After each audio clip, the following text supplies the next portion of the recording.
মুশকিল হচ্ছে আমাদের 30 থেকে 35% বায়ু দূষণ আসে হচ্ছে পার্শ্ববর্তী দেশ থেকে। সেখানে অনেক কয়লা ভিত্তিক বিদ্যুৎ প্রকল্প ঠিক বর্ডারের ওদিকেই আছে, ওইখান থেকে আসে। আমরা যেটাকে টার্গেট করছি আমাদের স্বল্প সময়ের মধ্যে, সেটা হচ্ছে ধুলা দূষণটা। আমরা বায়ু দূষণকে একেবারেই কমিয়ে আনতে পারবো, এটা কেউই আসলে কোথাও কখনো পারেনি, কিন্তু বায়ু দূষণ কমানো যায়, সেটা সম্ভব। সেই কাজটা আমরা শুরু করব, অ্যাকশন প্ল্যানটা সেভাবেই চূড়ান্ত হয়েছে।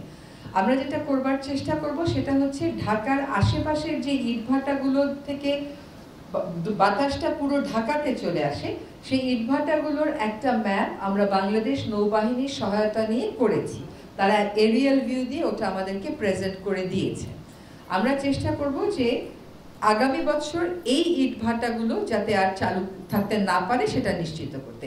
খেয়াল করবেন, দুইটা জিনিস আমরা শীতকালে চাই না, একটা হচ্ছে কনস্ট্রাকশন, একটা হচ্ছে ইটভাটা। কারণ এই দুটো হচ্ছে বায়ু দূষণের অন্যতম মেজর সূত্র, কিন্তু এই দুটা কাজই আবার হয় গিয়ে আপনার শীতকালে।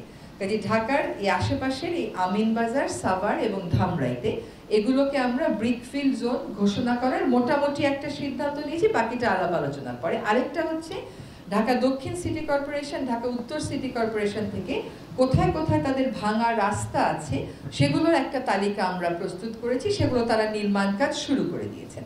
আরেকটা কাজ যেটা আমরা করছি সেটা হচ্ছে ঢাকা শহরে প্রচুর জায়গাতে আপনি দেখবেন যে রোড ডিভাইডার আছে, একটা গাছ আরেকটা গাছ, মাঝখানে জায়গাগুলো পুরো ব্রাউন, ওইখান থেকেও কিন্তু প্রচুর ধুলা উড়ে।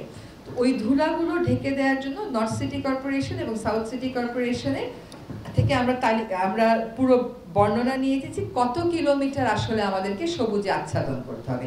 সেই আচ্ছাদনের প্রক্রিয়ার জন্য আমাকে এপ্রিল পর্যন্ত অপেক্ষা করতে হবে, কারণ এখন ঘাস লাগিয়েও তো বাঁচানো যাবে না। কাজে আগামী বছরের জন্য আমাদের টার্গেট হচ্ছে ধুলা দূষণটা নিয়ন্ত্রণে আনা। আর নির্মাণ কাজের জন্য এই যে আজকেও কথা বলে আসলাম যে আমরা রাতে রাতে ম্যাজিস্ট্রেট রাস্তায় দিতে পারি কিনা, তার একটা বড় কারণ হচ্ছে যে আমাদের তো পুলিশের সহায়তাটাও লাগছে।